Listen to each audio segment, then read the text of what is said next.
This week's episode is brought to you by Casper. Casper is a sleep brand that created one perfect mattress sold directly to consumers, eliminating commission-driven, inflated prices. Its award-winning sleep service was developed in-house with a sleek design and is delivered in a small, how did they do that, size box. The mattress industry is built on forcing consumers into paying notoriously high markups. So Casper is revolutionizing the mattress industry by cutting the cost of dealing with resellers and showrooms and passing the savings directly to the consumer. An in-house team of engineers spent thousands of hours developing the Casper mattress, creating a special supportive memory foam for a sleep service that's got just the right sink and just the right bounce. Plus, its breathable design sleeps cool to help you regulate your temperature through the night. Time magazine named it one of the best inventions of 2015, and buying a Casper mattress is completely risk-free. Casper offers free delivery and free returns to the United States and Canada with a 100-night home trial. If you don't love it, they'll pick it up and refund you everything. So the special offer we have is that you get $50 towards any mattress by visiting casper.com/revolutions and using the promo code REVOLUTIONS. That again, casper.com/revolutions and the promo code REVOLUTIONS. Terms and conditions apply. Hello, and welcome to Revolutions. Episode 6.7, The Last King of France. Okay, so we have come now finally to our final episode on the Revolution of 1830. I hope you've enjoyed it as much as I have. As you know, it's all about the great sweeping arcs of history around here, so getting to do an hour-by-hour account of a sudden, sharp, and wholly unexpected revolution has been pretty dang fun. So before our detour through the backstory on the Duc d'Orléans last week, we left off that hour-by-hour account in the early afternoon of Thursday, July the 29th, 1830. The Swiss guards had just retreated out of the Louvre, triggering a panic among Marshal Marmont's remaining royal forces, and they all ran away together up the Champs-Élysées, leaving the Louvre and Tuileries palaces to be occupied by the Parisians, who struck the white flag of the Bourbons and hoisted the tricolor. Now, while this was all going on, King Charles X was at his palace at Saint-Cloud, still refusing to face the facts of the last few days. He was, after all, getting most of his advice from Prime Minister Polignac, and it still had not gotten through the king's skull that Polignac was painting optimistic pictures that came mostly from the Prime Minister's own oblivious imagination. Now, if you will recall from 2 episodes back, however, the Marquis de Semonville had literally raced Polignac to Saint-Cloud on the morning of July the 29th to try to break the king out of his stupor. Now, Polignac, of course, continued to insist, "We're fine, everything's fine, don't panic," and Semonville said, "No, this is a great time to panic. You're about to lose everything. Here is what you need to do. You have to immediately suspend the 4 ordinances, fire your entire ministry and appoint a new one, and call for the immediate convening of the chambers. This is the only way to neutralize the revolutionary momentum in Paris. Do you understand?" Now, the king, of course, resisted this advice until he learned a few hours later that Marshal Marmont had been pushed out of Paris. So, at about 4 o'clock in the afternoon, the king did what he swore he would not do. He caved. He told Semonville, "Fine, I'll rescind the 4 ordinances, create a new ministry, and recall the chambers." And for his new prime minister, the king selected the Duc de Mortemar, who was at that point 44 years old and had grown up an émigré exile in England, but then returned to France as a teenager during Napoleon's amnesty. After a distinguished career in the army, he was appointed to the Chamber of Peers by King Louis XVIII and was at that moment probably as qualified for the job as prime minister as anyone, but what really distinguished him at that moment was that he happened to be physically in Saint-Cloud when the king needed a new prime minister. Mortemar was as shocked as anyone to find himself thrust into the job, especially because on July the 29th, he was sick as a dog and suffering from a raging fever. So the Marquis de Semonville had by now been joined by 2 of his colleagues in the Chamber of Peers, and after the king made these promises, the 3 of them rushed back to Paris to deliver the news. But they departed in such a hurry that none of this was officially signed or documented, and most fatally, Mortemar did not accompany them. Sick as he was, he decided to stay in St. Cloud, draw up some of those official declarations to officially confirm the king's promises, and plan to take them to Paris in the morning. But as we have seen, the Bourbon response remains consistently 12 hours behind where it needs to be. Had Mortemar gone to Paris right away, the situation might have been salvaged. But by morning, it was going to be too late. Meanwhile, Semonville and his two colleagues picked their way through the National Guard checkpoints that had now been established all around the city by Lafayette. And then, once they got through those checkpoints to the center of Paris, they had to pick their way through the barricades that had been erected on every street. So it was not until 8:30 that night that the three peers finally reached the Hôtel de Ville. There, they met with the members of that little municipal commission that had self-declared itself a provisional government at the end of episode 6.5. In the timeline of the Revolution of 1830, that was all just about 4 hours ago. But lacking any kind of signed declaration from the king, and without the presence of this alleged new Prime Minister Mortemar, the 5 municipal commissioners were rightly pretty skeptical. They certainly were not going to tell Paris to stand down on the word of a few breathless peers. It was not even clear they could tell Paris to stand down. So his long day of racing around so far coming up short, the exhausted Semonville left the meeting and went back to his own house to sleep. But his two younger colleagues continued on to the other center of power in Paris, the home of Jacques Lafitte. Now Lafitte had of course already declared war on the Bourbons, but he was willing to at least listen if it was true that the king had caved to all demands. But again, without any proof, it's not like Lafitte was just going to stop fighting. So he told the two peers, go back to St. Cloud, fetch Mortemar, and get him here immediately. Lafitte said, we'll wait up until 1 o'clock in the morning, and if he's not here by then don't bother coming at all. So off the two peers went back to St. Cloud to fetch Mortemar as fast as they could. They finally got back to the royal palace at about midnight, and even if they had rushed in, shoved Mortemar in a bag, and then rushed back out again, it's unlikely they would have met the 1 a.m. deadline. And Mortemar was not going to get shoved into a bag. He was suffering from chills and sweats and a raging fever. Though, to his credit, he was not just lying around in bed. Mortemar was up and working on those official declarations everybody kept asking about, because he wanted to have them ready when the king woke up in the morning. So, instead of returning to Paris that night, the two peers and Mortemar simply hoped that Lafitte's 1 a.m. deadline would not be a sticking point if they showed up in the morning with the promised proof.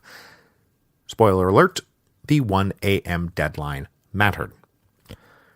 When the 1 a.m. deadline came and went without any sign of Mortemar, Lafitte became more determined than ever to ensure that the Bourbons went down and were replaced by the Orléans. Now, before Lafitte headed off to bed, though, he got together with Adolphe Thiers and sent the aggressive little newspaperman back to the offices of the National to write a pro-Orleanist declaration, print it, and make sure it was plastered all over Paris by dawn. Thiers, with his enough gunpowder in his personality to blow up 6 regimes, worked through the night, and on the morning of Friday, July the 30th, the posters were up everywhere. It's a pretty short declaration, so I'll just read it to you here in full. Charles X can never again enter Paris. He caused the blood of the people to be shed. The Republic would expose us to frightful divisions. It would embroil us with Europe. The Duc d'Orléans is a prince devoted to the cause of the Revolution. The Duc d'Orléans never fought against us. The Duc d'Orléans was at Jemappes. The Duc d'Orléans carried the tricolor under fire. The Duc d'Orléans alone can carry it again. We want no others. The Duc d'Orléans has declared himself. He accepts the charter as we have always wanted it. It is from the French people that he will hold his crown. Now, first of all, did you catch that man of blood rhetoric there at the top? Classic.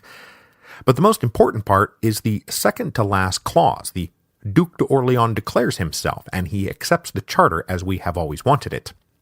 This is really super not true. Again, it is now Friday, July the 30th, and no one, not Lafitte, not Thiers, not anyone, had actually spoken to the Duc d'Orléans. He had not declared himself. Nobody knew what he accepted and what he did not. So the opposition deputies, who had now morphed into this Orleanist faction, reconvened at Lafitte's house at about 8 a.m. on July the 30th, and decided, look, if we're going to keep going with this, we really ought to make sure Orleans is on board. So Lafitte dispatched Adolphe Thiers with a note for the Duke saying that Thiers spoke for Lafitte and that they had an offer they wanted to make. With Charles having lost his legitimacy in the eyes of the people, they wanted to appoint Orleans Lieutenant General of the realm to assume temporary sovereignty until they all figured out what to do next. Now, the ultimate plan, of course, was to make Orleans king, but they weren't sure Orleans was willing to go that far that fast. So, off went Thiers to meet with Orleans face to face and offer him the job of Lieutenant General. So, question: where on earth has the Duc d'Orléans been through all of this? Well, like everyone else with the means to do so, the Orleans family had decamped Paris in these hot summer days of late July 1830. But they had not gone far. They were residing at their chateau at Neuilly. Now today, Neuilly is just an outer neighborhood of Paris, but at the time it really was out of town, about 5 miles northwest of the center of Paris. Like everyone else in France, the Orleans clan was totally in the dark about the 4 ordinances and were shocked when messengers arrived with the morning edition of the Monitor on Monday, July the 26th. Marie Amélie, the Duchess d'Orléans, brought the paper to her husband and said, "Well, dear, they've done it. They've mounted a coup d'etat." Orleans was mortified, and he said, "They're mad. They'll get themselves exiled again. It's already happened to me twice." So the Orleans clan waited out Monday, trying to stay in contact with both Paris and their cousins over at Saint-Cloud, but with events moving rather quickly, it was hard to tell what was happening. Sensing a decisive moment in history, though, Orleans' sister Adelaide said that they should all return to Paris.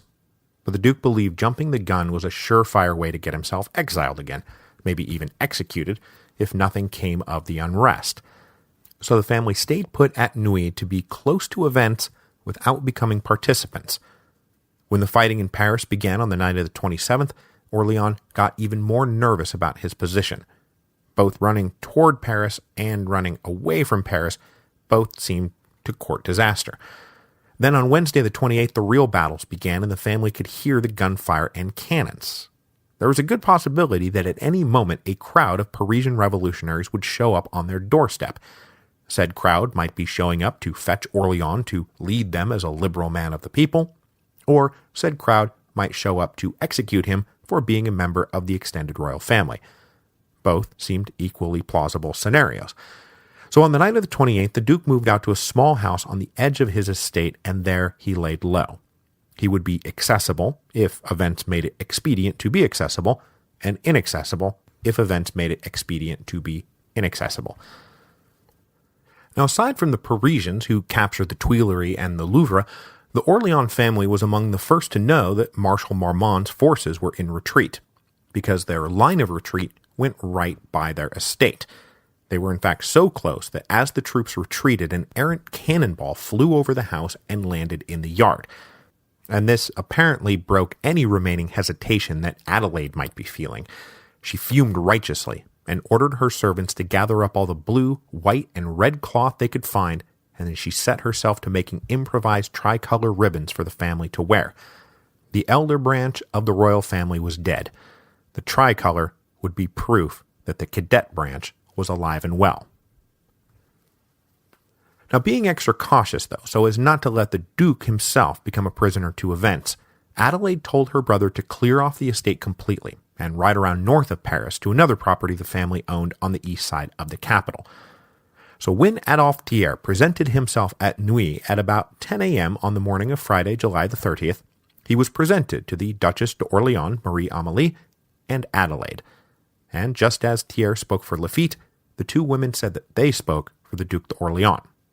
Thiers said, "I have come to ask Orleans to be Lieutenant General, to assume sovereignty on behalf of the people of France." Thiers said events are moving very quickly and already other options are presenting themselves. Some of the old Bonapartists were clamoring for Napoleon's son, who was at that point living in exile in Austria. Others might actually be satisfied if Charles simply stepped down in favor of his grandson. But most ominously, Thiers said if we do not move quickly, The radicals will try to push things all the way to a republic. And then he said, to all these arguments, let me add a last one that is decisive. Thrones are obtained only at the price of difficulties and dangers. If the Duc d'Orléans comes today to the middle of Paris, declares that he is rallying to the revolution, has come to share all the dangers the French are facing, and to put himself at their head, he will have played his part in the July Revolution. I cannot hide from you that there will still perhaps be great dangers to surmount, that Charles X is at Saint-Cloud, and that he still has forces at his disposal. But you need perils. They are titles to the crown. The Duc d'Orléans must decide. The destiny of France must not be left hanging in the balance. Still unwilling to expose her brother to danger, however, Adelaide said simply, if you think that the adhesion of our family can be of use to the revolution, we give it gladly. A woman is nothing in the family. She can be compromised. I am ready to go to Paris. What happens to me there is in God's hands. I will share the fate of the Parisians. And to this, Thiers stood up and said, today, madame, you have gained the crown for your house. As soon as Thiers departed, Adelaide sent messengers off to track her brother down at once and get him back home. While Adelaide and Thiers were conspiring to steal the crown from Charles, the king believed that he was well on his way to restoring order in Paris. He had been woken up at about 7 o'clock in the morning by Mortemar, and threw a bit of a tantrum when finally presented with the reality of having to go through with all this capitulation. But when he was done crying, the king signed the order rescinding the 4 ordinances and sent his new prime minister to Paris, accompanied by the 2 peers who had come to fetch him the night before. Like everyone else, these 3 guys had to deal with the National Guard checkpoints and had to get out and walk when the guardsmen refused to let their carriage pass. But they kept moving on foot, even though Mortemar was still very sick and had likely not slept a wink all night. The trio reached central Paris at about 10 o'clock in the morning and headed first for Laffitte's house. But by the time they got there, the morning meeting of the deputies had broken up. So the trio ran into one of the last members there, and he said, come to my house and we will talk. And there the deputy said, it's too late. The last chance to save Charles came and went at 1 o'clock in the morning the night before. The question before us is no longer Charles or Orléans, but Orléans or a republic. This meeting having obviously gone nowhere, Mortemar went back to his own house in Paris, and there his doctor went nuts and told him, you have to go to bed and get some sleep. So this isn't really anyone's fault, but it's not great that at this critical hour, the new prime minister was honestly too sick to do his job. So Mortemar handed the king's signed declaration to some aides and ordered them to get them printed and posted. But even though it was an announcement of the king's capitulation, the printers in Paris still refused to handle anything bearing the royal seal. So most people in Paris probably never knew that the king had given up. At noon, the opposition deputies reconvened at Laffitte's. Reconciled to their decision to abandon the king, they now had to move quickly to nip in the bud the one thing worse than the tyranny of King Charles, the tyranny of a republic. The class and character of the liberal opposition was strongly doctrinaire-style constitutional monarchist. They had settled on a plan to dump Charles and name Orléans lieutenant general, hopefully on the way to naming him king, but there was still the ever-present and super dangerous question of whether the men and women still manning the barricades would accept the political maneuverings they were undertaking. But if there was one man that the streets might listen to, it was the Marquis de Lafayette.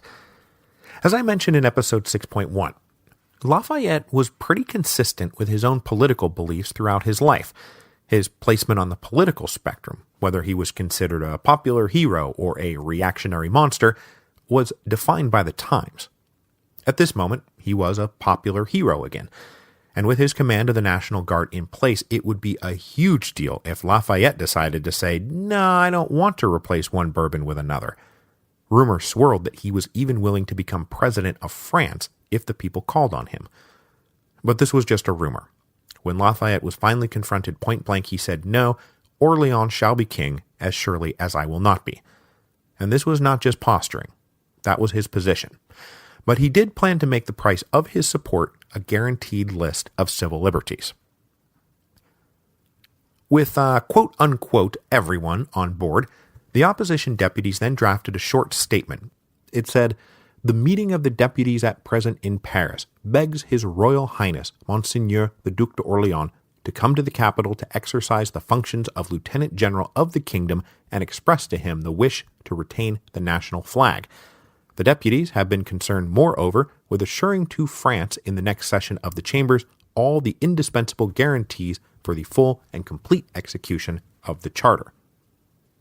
Then a delegation marched up to Neuilly to deliver to the Duc d'Orléans the good news that if he wanted to be, he could now be Lieutenant General. I mean, they hoped it would be good news.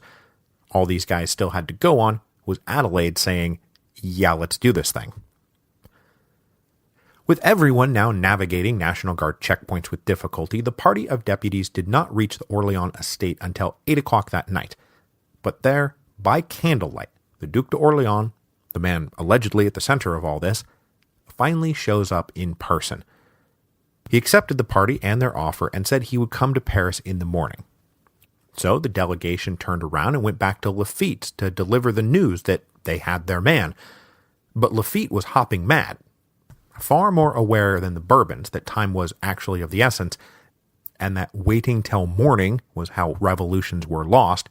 He sent a messenger back to Orléans and said, "No, not morning, come now."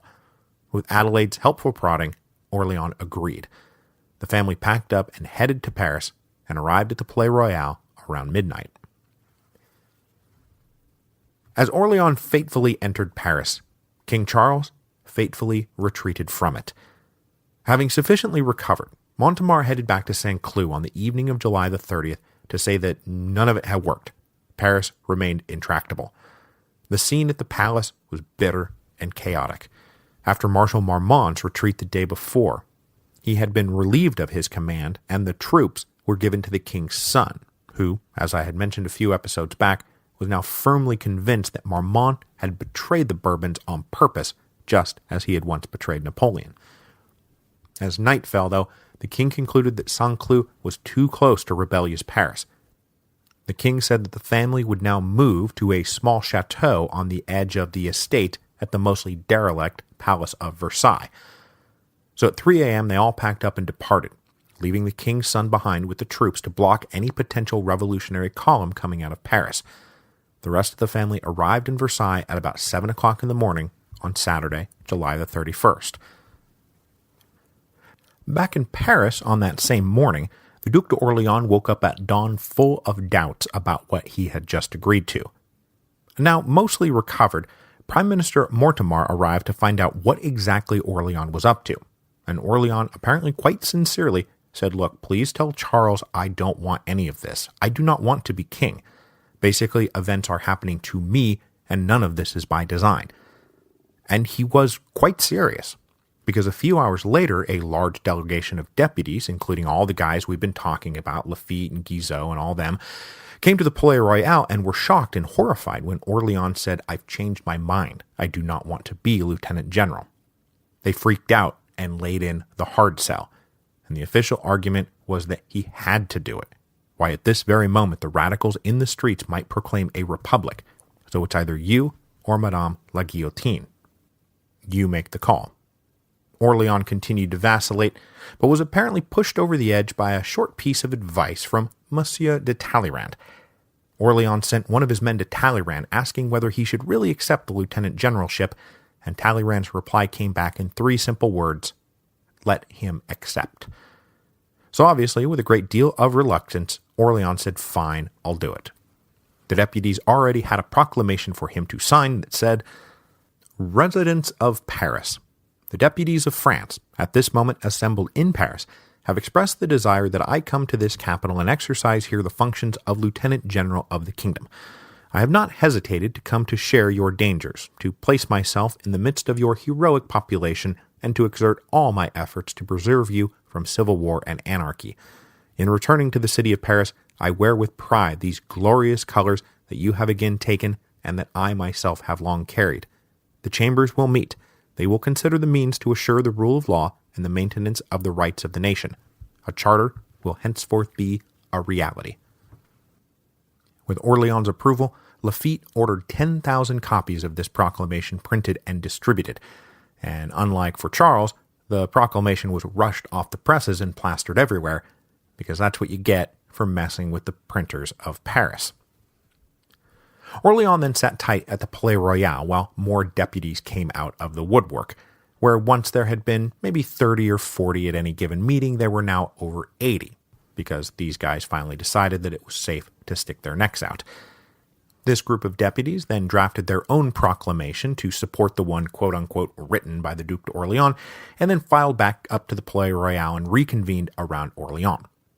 In the meantime, someone had managed to procure a National Guard uniform for the Duke, and at about 2 o'clock in the afternoon he mounted his horse and put himself at the head of a procession that marched from the Palais Royal to the Hôtel de Ville.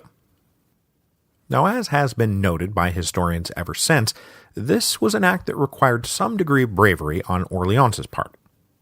Because though we know how this all turns out, at that moment he was basically the choice of like 100 to 150 individual deputies, peers, and journalists, none of whom had actually been fighting out on the barricades.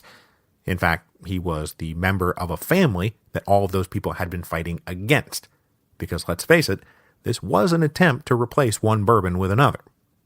So as Orléans marched through Paris, one individual could have walked up with a pistol and ended the whole project. But no pistol emerged. When Orléans got to the Hôtel de Ville, a large crowd had gathered, and heckling did indeed start up, and lots of it was down with the Bourbons, and they were not just talking about Charles. And things might have gotten out of hand, but that is when Lafayette stepped into the picture. With the entire crowd watching, he greeted Orléans, embraced him, and together they walked arm in arm up the stairs. Once inside, all the deputies and peers and members of the municipal commission gathered to read the proclamation that by their power derived from the the people mumble, we hereby declare you Lieutenant General. Orléans accepted and promised to guarantee certain civil liberties, as Lafayette had continuously insisted was the basic price of his support. This secured, Lafayette once again gave the entire project his dramatic blessing by grabbing a tricolor flag and leading Orléans out onto the balcony of the Hôtel de Ville. There, in front of the assembled crowd, the two held the tricolor aloft. And this was the second time Lafayette had preserved the monarchy with a dramatic balcony scene. The first, you'll remember, was the Women's March on Versailles in October 1789, when he orchestrated a similar scene with Louis XVI and Marie Antoinette. Now, in the future, many critics would not take kindly to Lafayette's decision here on July the 31st, especially given the future course of the July monarchy. For these critics, the balcony scene is further proof that Lafayette was either a dunce, a chump, or a two-faced hypocrite. In fact, a database on revolutionary Paris that I managed to find that marks many of the offices and houses I used to make my own map labels the Hôtel de Ville, July the 31st, 1830, with disdainful bluntness. It just says, Lafayette's betrayal. But what Lafayette thought he was doing, what he thought he had done, was captured in a conversation with Orléans he later recorded in his memoirs.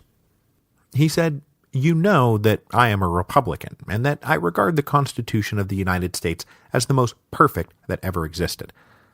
The Duke replied, "I think as you do. It is impossible to have spent 2 years in America and not be of the opinion.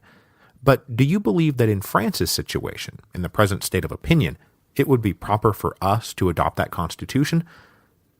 "No," said Lafayette. "What the French people must have today is a popular throne surrounded by Republican institutions. Completely Republican." "That is precisely what I think," finished Orléans.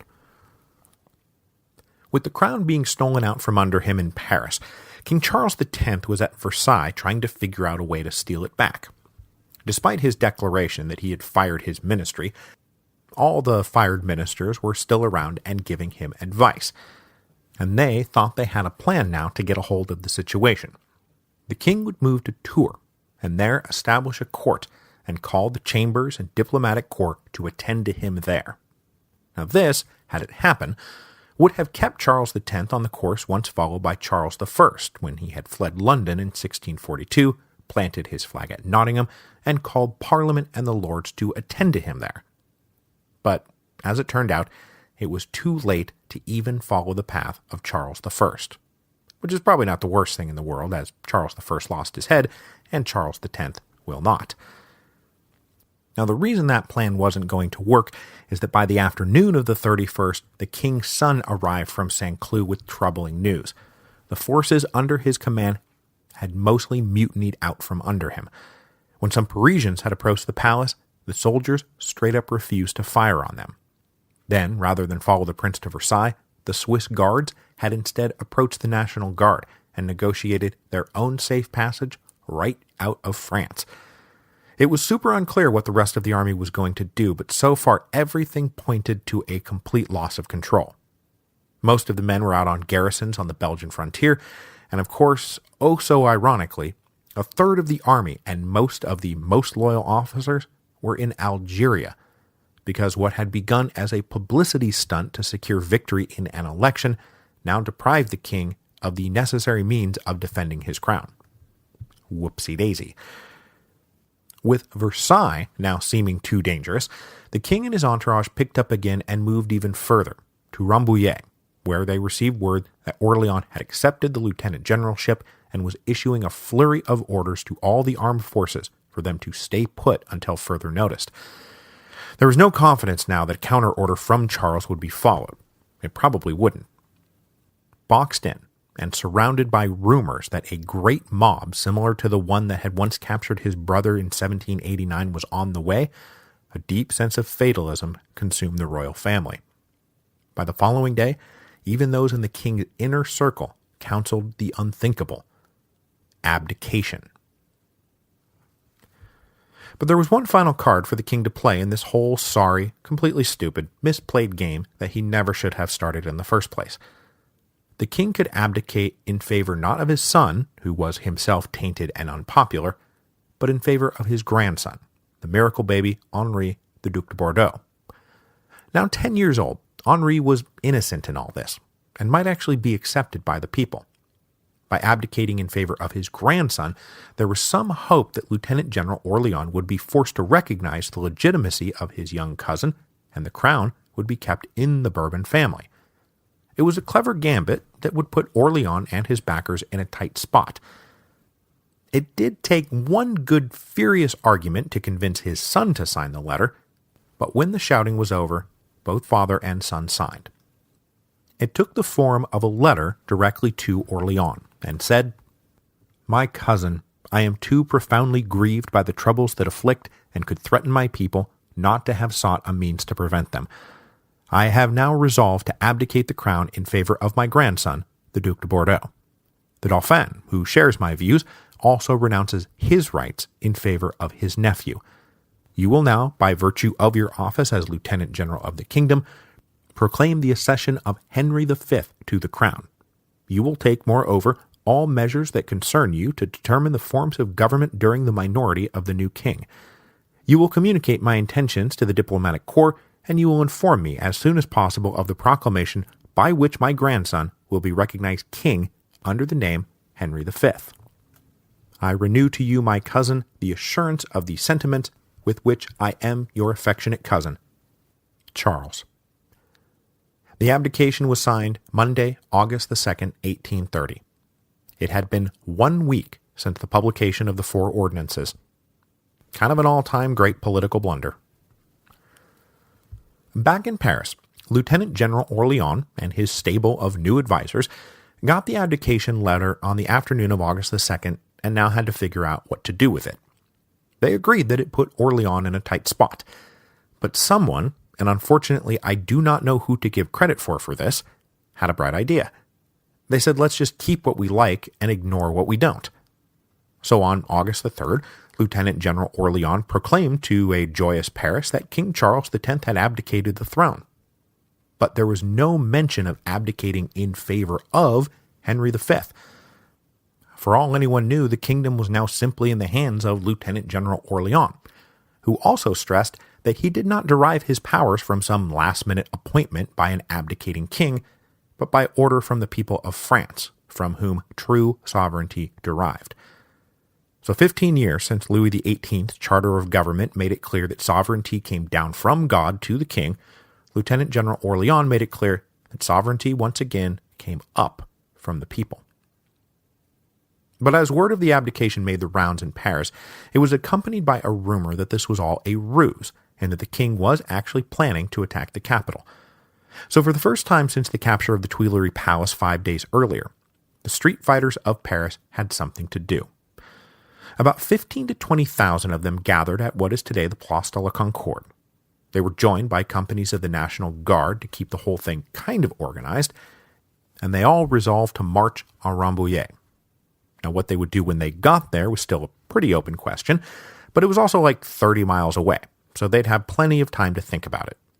And on that morning of August the 3rd, 1830, this great mob set out on the road. Now, there's two ways of looking at this march. I think it's safe to say that a few people in the crowd were Orleanist allies who had a very specific goal in mind: to use this approaching mob to force Charles to accept exile.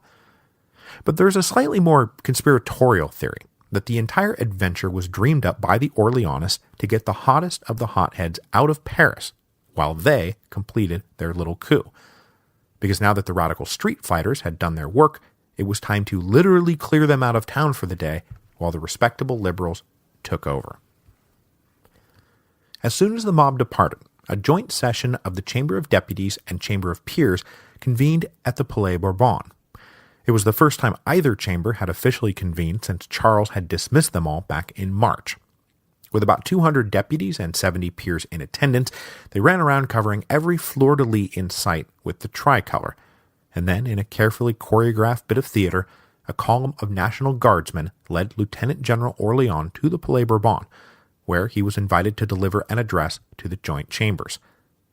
In this address, partly written by François Guizot, Orleans portrayed the events of the past week as a defensive operation against the illegal tyranny of the crown. He said that he himself had accepted the lieutenant generalship to restore order and the rule of law. Then he said it was clear the charter of government needed to be revised. He specifically cited most of the problems that had led to all this. The law of the double vote had to be dropped. Suffrage needed to be increased, not restricted.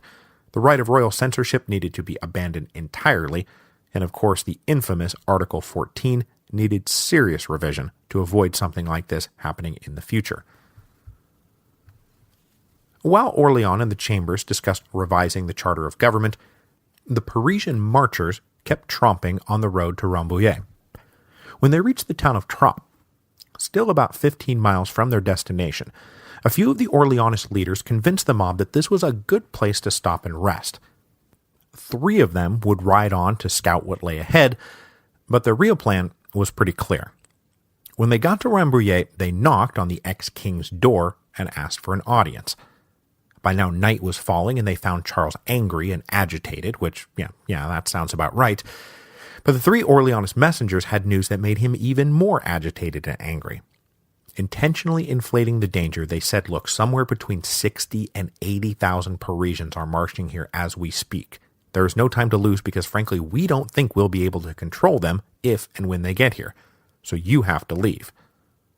Charles, as was now his lot in life, fumed and raged and refused to budge, and then when he calmed down, he recognized that he had 2 choices: leave France or fall into the hands of a mob and share the fate of his brother. So he said, fine, I'll go. As the royal family packed up, the 3 representatives rode back to Trappes, where the mob continued to sit idle. And when they got there, they said, look, everything is cool now. Charles is being escorted out of the country as we speak. There's no reason for us to keep going. A few, no doubt, tried to keep the march moving forward, but after a day of wandering through the French countryside, most everyone was tired. And, like I said, still 15 miles from their destination. So they decided, okay, we'll turn around and go home. By 11 o'clock, the last of the marchers had turned around. And at 1 o'clock in the morning, Charles and his family told the few royal guard left, escort us to the coast, and from there, we will sail away from France.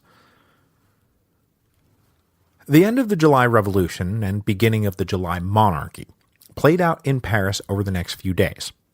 There was some talk of calling a constitutional convention to draft a whole new charter of government, but the inner circle of the liberal opposition, who were now officially the Orleanist faction, rejected the idea as too unpredictable. Best to make the revisions to the charter we think necessary and ram them through before anyone can say no. They still needed to address whatever Lafayette demanded to keep his support, and so it was not until August the 6th that the revised charter was buttoned up and ready to go. The entire preamble of the old charter was dropped, with it any hint that the charter was a gift from the king. It also took care of the most pressing issues. In addition to dropping the double vote, the property requirement for electors was reduced, and the voting base of France doubled. Now, we're still only talking about maybe 150,000, 200,000 people top, so it's not like this was a democratic move or anything, but still, more voters, not fewer voters, was the order of the day. The language of the odious Article 14 was also severely curtailed to granting extraordinary powers to the king only in times of extreme national emergency. The right to initiate legislation was also given to the deputies, as was the right to impeach ministers of state. But as this was being presented to the chambers, a crowd gathered outside, and they were not happy about what they were hearing. Yes, this revised charter was probably better than the old one, but it did not go as far as they wanted. It all seemed designed to benefit the comfortable liberals who had mostly hid out in their homes and offices during the 3 glorious days, and promised very little to the men and women who had fought and died in the streets. The July Revolution had been won by their blood, not the proclamations and resolutions of well-dressed bankers in fancy apartments. As the chamber session of August the 6th wrapped up, Lafayette felt obliged to go out and speak to the crowd and tell them, no, this is all good and fine. France is now on firm constitutional grounds. Further reforms should come and would come in time. The crowd still grumbled, but they accepted Lafayette's promises and dispersed without further trouble. On the morning of August 7th, the chambers met again for the final debate and vote on the revised charter, and one final amendment was added before the official vote was taken, that the tricolor flag would fly now and forever over France. This final amendment added, the deputies then called Lieutenant General Orleans to the throne. They said, on condition of the acceptance of these requirements and propositions, the Chamber of Deputies declares finally that the interest of the French people calls to the throne His Royal Highness Louis-Philippe d'Orléans, Duc d'Orléans, Lieutenant General of the Kingdom, and his descendants in perpetuity from male to male by order of primogeniture to the perpetual exclusion of women and their descendants. In consequence, His Royal Highness Louis-Philippe d'Orléans, Lieutenant General of the Kingdom, will be invited to accept and to swear to the clauses and engagements stated above, and observation of the constitutional charter and the changes indicated, and, after having done so, to take the title King of the French. The final vote in the Chamber of Deputies was 219 to 33, with 150 not showing up. The deputies then took the revised charter over to the House of Peers, who promptly voted 89 to 10. 14 in attendance abstained. More than 200 peers did not show up for the vote. So this new constitutional monarchy was founded with reservations from the more radical circles and the complete non-participation of old-style conservative royalists. But it was going through. Lieutenant General Orleans humbly accepted the charter and invitation to the throne by saying, I receive with deep emotion the declaration that you present to me.